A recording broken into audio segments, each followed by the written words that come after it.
Hola amigos, ¿cómo están? Qué alegría poder saludarlos a todos ustedes, cristonautas, los que navegamos en Cristo, en esta sexta temporada del programa Cristonautas aquí en EWTN.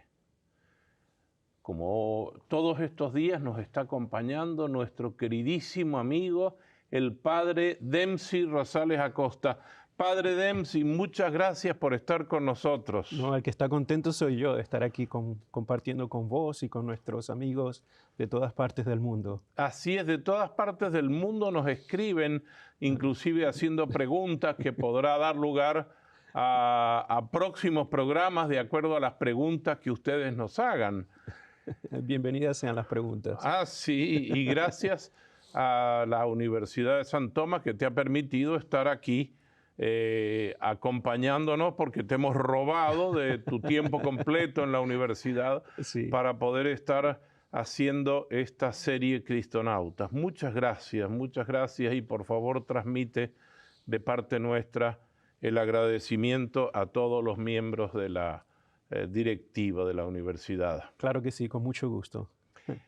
Padre Dempsey, hay una pregunta que me la hacen muchísimo los jóvenes cristonautas, cuando voy a hablar con la familia, cuando voy a hablar a catequistas.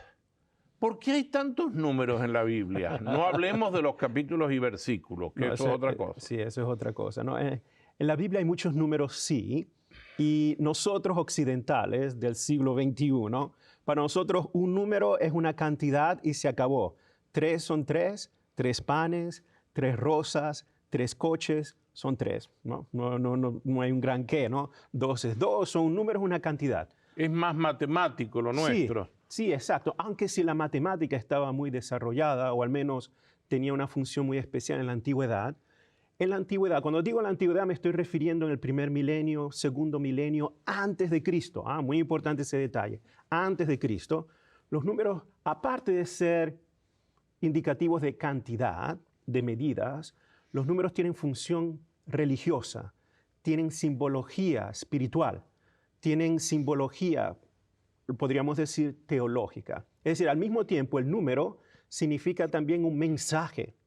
Y eso es muy extraño para nosotros, muy extraño porque somos occidentales del siglo XXI, pero en la antigüedad se utilizaban mucho los números para transmitir un mensaje de Dios, el número de Dios. Y esto no es solamente en la tradición hebraica antigua, también en las religiones babilónicas, como digo, del segundo, incluso tercer milenio, se utilizan estos sistemas matemáticos, numéricos, que están conectados con la divinidad, con la dimensión teológica misteriosa del más allá.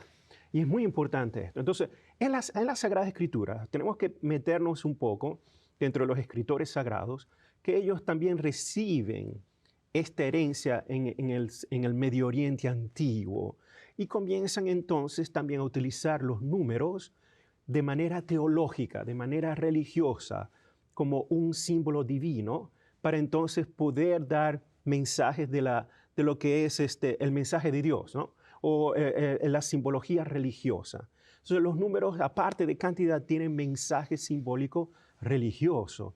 Muy importante este detalle. A mí se me está ocurriendo algo, no lo hemos hablado y disculpe, pero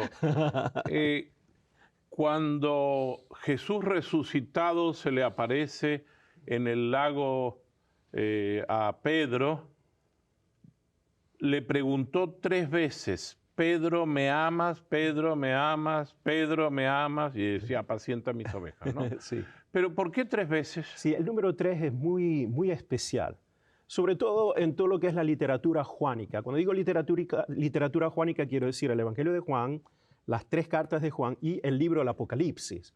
Muy importante, es lo que llamamos en Sagrada Escritura el cuerpo juánico.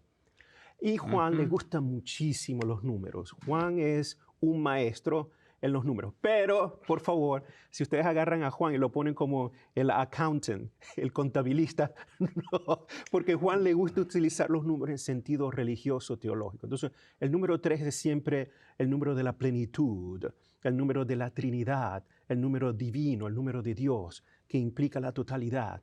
Y por ejemplo, también el número 12, como está en el Evangelio de Juan, pero también en los evangelistas, los 12 apóstoles. Se menciona muchísimo el número 12 en el libro del Apocalipsis. Y en el Antiguo o Primer Testamento, También, las 12 tribus tribus. de Israel, evidente. Este número 12 es el número del gobierno, el número de la totalidad del pueblo, de la comunidad ideal, de ese número en que se puede organizar el pueblo ideal de Dios. De hecho, en el libro del Apocalipsis, por ejemplo, está la famosa multitud de los 144,000, ¿no? Mire, a mi casa llegan muchos de algún grupo pseudo religioso y vienen con ese texto en la mano y te lo señalan y dicen, mire, solo se van a salvar 144,000 y nosotros tenemos como que los últimos boletos de entrada para ir.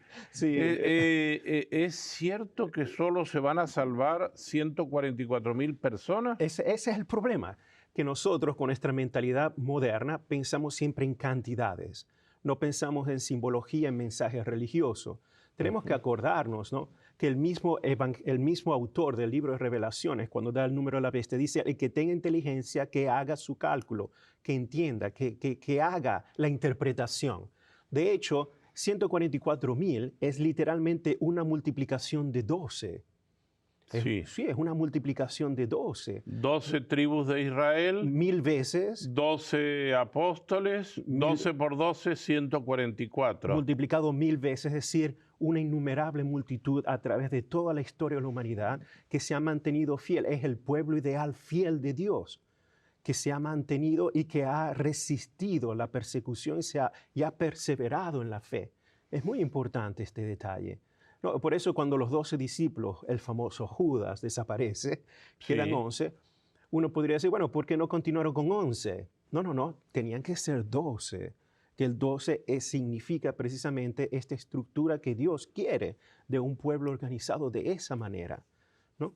Y entonces es muy extraño para nosotros poder digerir entonces los números con sentido teológico, con sentido interpretativo, en ese sentido, pero es muy común en la Escritura. Y es una técnica antigua, muy antigua, que va incluso antes de Cristo. Y antes de Cristo, las letras del alfabeto hebreo, que entiendo que son solamente consonantes, solo consonantes, no hay vocales. No. Las vocales se agregan en el texto masorético, que es el texto sagrado en la Edad Media, y se les llama nekudot. Son pequeños puntillos, ¿no? El patá, el kametz, el segol, el tser, el jiret, el holem, son las vocales, ¿no? Pero son puntillos. Pero lo importante es las consonantes.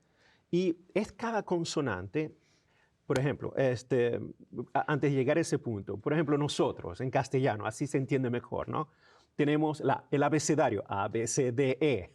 Son letras, ¿no? Letras no tienen valor numérico para nosotros. Nosotros tenemos números, 1, 2, 3. Entonces, cuando escribimos, sabemos un número que es distinguido de una letra. Así es. Pero en la antigüedad, vamos a utilizar el caso del hebreo antiguo, está el alefato, que es el equivalente a nuestro abecedario, Aleph, Bet, Gimel, Dalet. Son consonantes, letras, consonantes, no son vocales. Pero al mismo tiempo, esas consonantes sirven de número, tienen un valor numérico. Entonces, por ejemplo, la primera letra del alefato hebreo es Aleph, tiene el valor de 1. Bet es la que sigue, tiene el valor de 2. Bet, Dalet tiene el valor de 3. Bet, Dalet, y así va sucesivamente. La última, Taf, tiene el valor de 400, por ejemplo. Y después comienzan a ser los números combinando estas letras. Es interesante. ¿Y al combinar las letras puede salir otra palabra? Sí, puede salir incluso un número que puede significar un nombre o un número que puede significar una cantidad o un número que puede dar un mensaje. Entonces, por ejemplo, se puede hacer la combinación numérica de nombres, ¿no? Aleph, Bet, Gimel, Dalet. Dalet es el número 4. So, Aleph, Bet, Gimel, Dalet. Dalet es el número 4. Aleph número 1, Bet 2, Gimel 3. Perdón, porque me confundí un poquillo antes, entonces mi mente va hacia atrás un poquillo. Pero entonces yo puedo hacer una combinación. Por ejemplo, vamos a hacer, y esto es una técnica antigua que se llama gematría. Gematría es dar un mensaje a través de números. Y estos No geometría. no. Gematría. Gematría. Gematría. Gematros, gematría, es el valor numérico de las palabras, de frases, incluso frases, no solo una palabra, frases enteras, que tienen un valor numérico. Ese valor numérico se hace agregando o sumando el valor numérico de cada consonante, sea en hebreo. Por ejemplo, una que es muy importante y muy interesante y se ha usado mucho en la escritura, especialmente en un libro que luego les voy a decir. Pero vamos a hacer este pequeño ejercicio, ¿ok? David, el rey David, ¿ok? Sí. La palabra David en hebreo tiene 3 consonantes. Dalet, Vav, Dalet. 3 consonantes, ¿no? Dalet tiene el valor numérico de 4. Vav, valor numérico de 6. Dalet, 4. Muy bien, entonces vamos a hacer la gematría de David. 4 más 6 más 4 son 14. Exacto. Entonces 14 es el valor numérico de David. Importantísimo. Muy bien. Y ustedes me dirán, padre, ¿y ahora qué hacemos con eso? Vamos a jugar la lotería. No. Pero es interesante ver cómo este valor numérico, gematría, es usado por el evangelista Mateo. ¿Cómo Mateo usa? A ver, explíqueme. Sí. Vamos a Mateo y les recomiendo en sus casas, cuando tengan tiempo, leer Mateo capítulo 1. De hecho, esa la leemos en Navidad. El famoso Mateo, que es la genealogía de Jesús. Que para todos, seamos honestos, cuando se lee de corrido resulta un poco aburrida. Y tengo que ser Una honesto. lista de nombres, sí. Son nombres y este es hijo de fulano y este es hijo de sultano y su padre era mengano y Exacto. así. Y Dios mío, como para aprenderse eso. Pero van de 14 en 14. Exacto. De hecho, el punto clave es que Mateo comienza la genealogía, comienza desde Abraham hasta la deportación de Babilonia. Dice, hay 14 generaciones. Luego, desde la deportación de Babilonia hasta prácticamente discúlpenme que estoy por memoria. Desde Abraham hasta David, 14 generaciones. Luego, desde David hasta la deportación de Babilonia, 14 generaciones.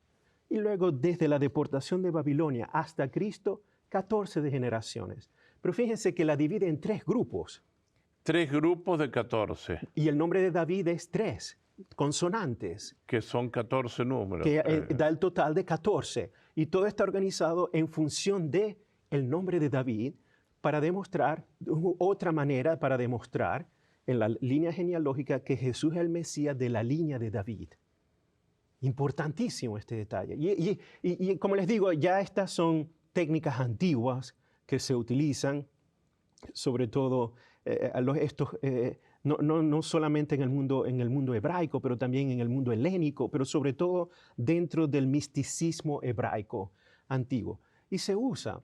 Y Mateo no es el primero en usarla, ya se usa desde antes.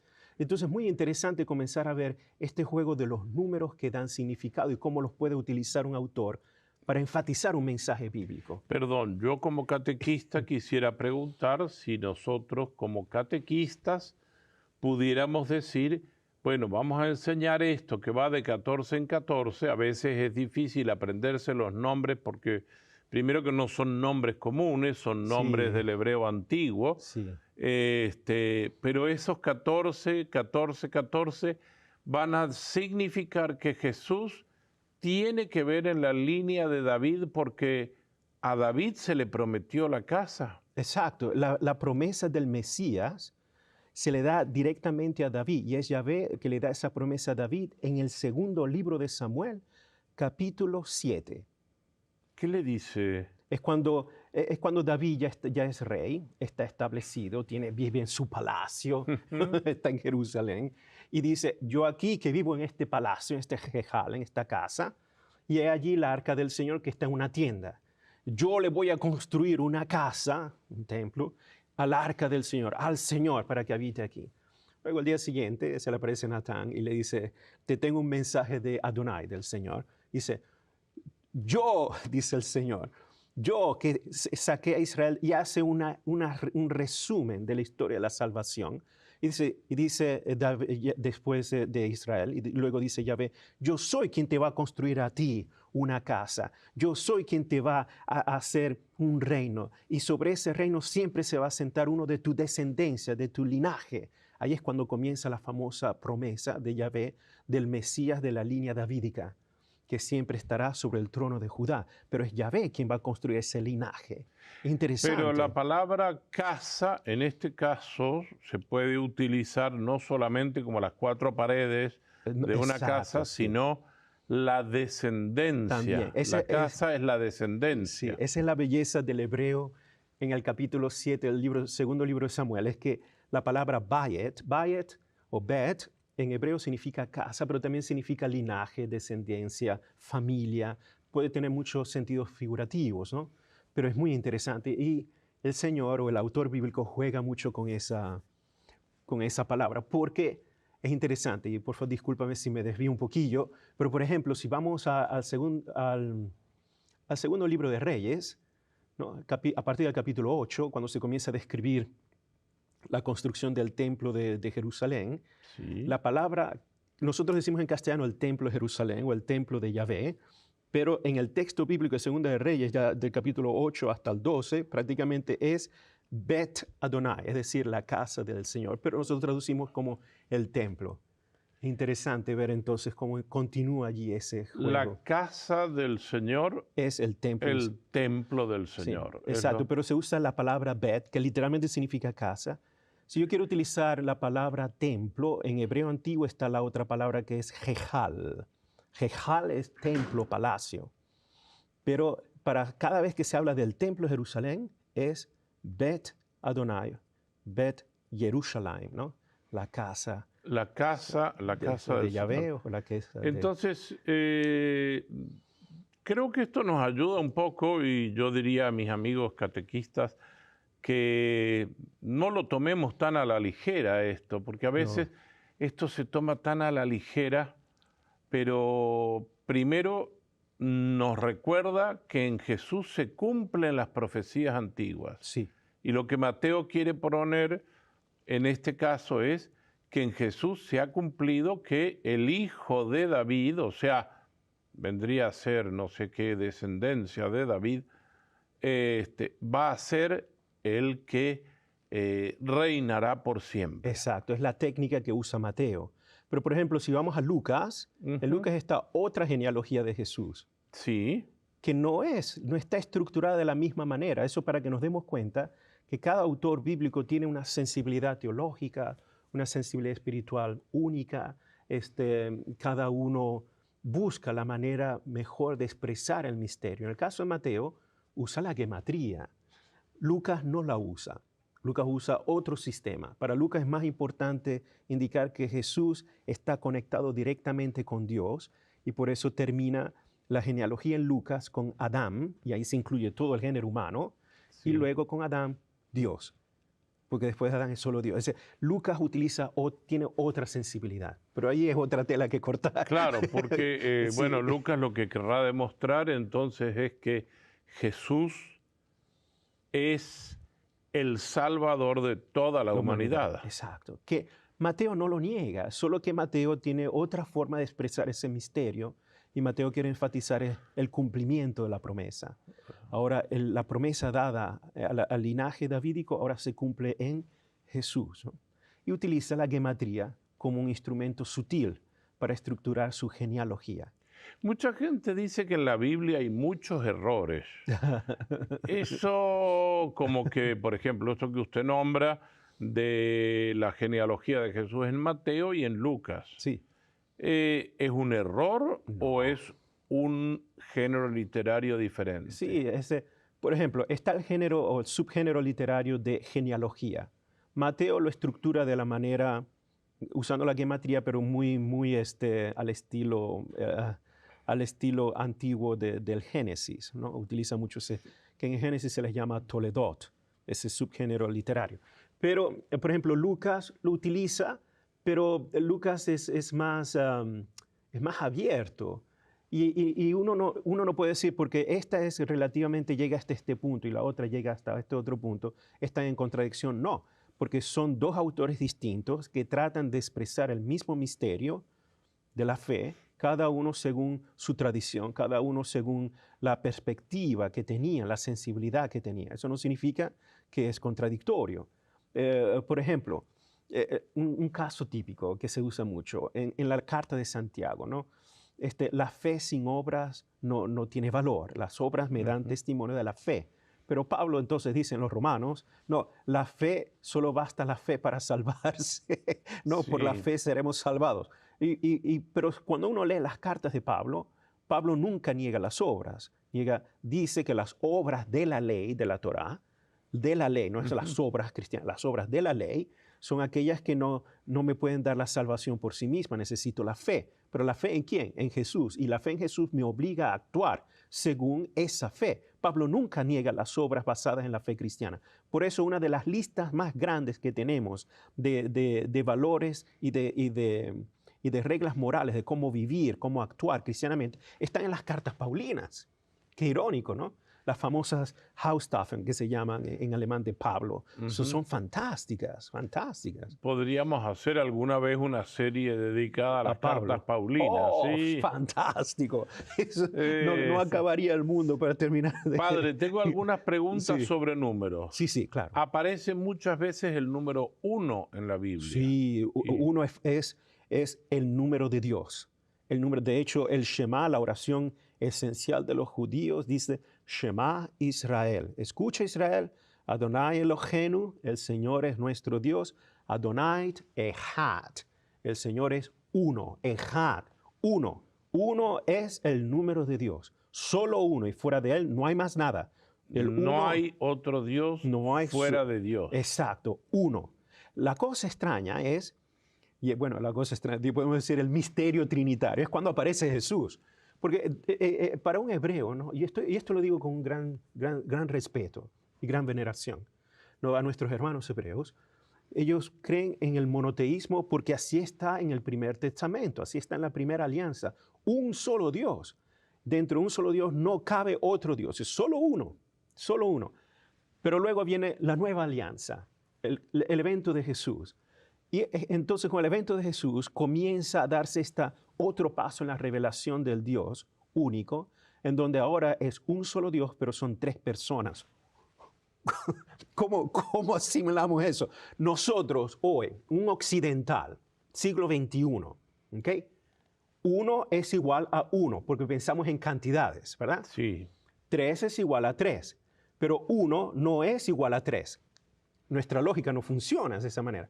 Pero en el misterio trinitario, la lógica humana se ve forzada a romperse, a entrar en el misterio de Dios. Y por eso tenemos todos estos siglos de evolución, de comprensión del dogma trinitario. Porque con Jesús es cuando comenzamos a entender que es un solo Dios, pero son tres personas. Exacto, pero es un solo Dios, 3 personas. Y estas 3 personas están en íntima unidad, en íntima relación, y donde actúa uno, actúan los otros 2. Claro. Es decir, no es que cada uno actúe de manera aislada. Donde está uno, están los 3, ¿no? Padre, hay un número en la Biblia que mucha gente le teme, que es el número 6. Oh, el 6. Y sobre todo cuando va acompañado por 3 veces el número 6, que está en el Apocalipsis. Sí, ¿Qué significa ese número que el autor sagrado, que es Juan, el evangelista, que también escribe el Apocalipsis, nos pone, y el número de la bestia es 666? Sí, ¿Quiere decir que alguien va a venir marcado con la cabeza, con el 666? O quizás ya vino, quizás ya ha estado, quizás continúa en esta. No, muy bien. En primer lugar, el 6 se tiene que definir en relación al 7. Sí. Es muy importante esto. El 7 es siempre el número perfecto. El número perfecto. El número que incluye la Trinidad, los 3, más 4, los 4 puntos cardinales del universo, del mundo conocido, que es todo el cosmos, más la divinidad, es el número perfecto. Si al número, a lo que es perfecto le quito 1, queda imperfecto. Entonces, el 6 es la falta de perfección. importante, es la falta de plenitud. Es decir, lo que es imperfecto, lo que no está completo.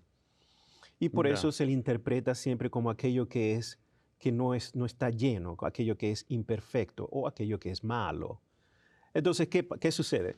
Que entonces el autor del libro de Revelaciones, para enfatizar la maldad, la imperfección, la falta de plenitud de este personaje que es anticristo, antidios, lo llama la bestia. Esta bestia tiene un nombre y dice el texto bíblico es el libro de Revelaciones capítulo 13, versículo 18. Estoy de memoria, pero por favor controlen ustedes en casa y no se asusten. Revelaciones es el Apocalipsis. El libro del Sí. Apocalipsis, el libro del Apocalipsis capítulo 13, versículo 18, y da este nombre. Y el nombre de la bestia es, y dice 666. No dice, en el texto griego original no dice 666, dice literalmente 666. Y el autor dice, quien tenga inteligencia para entenderlo, que calcule, que entienda, porque es un número de hombre. Importante este detalle. Entonces aquí entramos con la gematría otra vez. Tenemos que buscar qué nombre en la antigüedad o qué nombre, haciendo la suma, llega a ese punto, llega a 666. Hay varios estudios, innumerables estudios. Se ha calculado el nombre de Hitler, se ha calculado el nombre de varios personajes notorios en la antigüedad, entre ellos César, Nerón César, el emperador que hizo la primera persecución contra los cristianos, y es el que llega más cercano al 666 con la gematría. Entonces, aquí es donde, y el autor dice, quien quiera calcular, que calcule, dice el mismo autor, porque no quiere colocar, no quiere hacerlo evidente.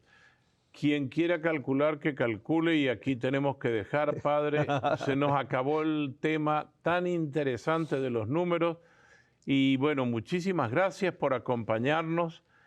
Sabemos que hay mucha tela que cortar, Sí. pero bueno, para un próximo programa haremos algo más sobre los números. Y a ustedes, nuestros queridos amigos, no se pierdan el próximo programa. Muchas gracias.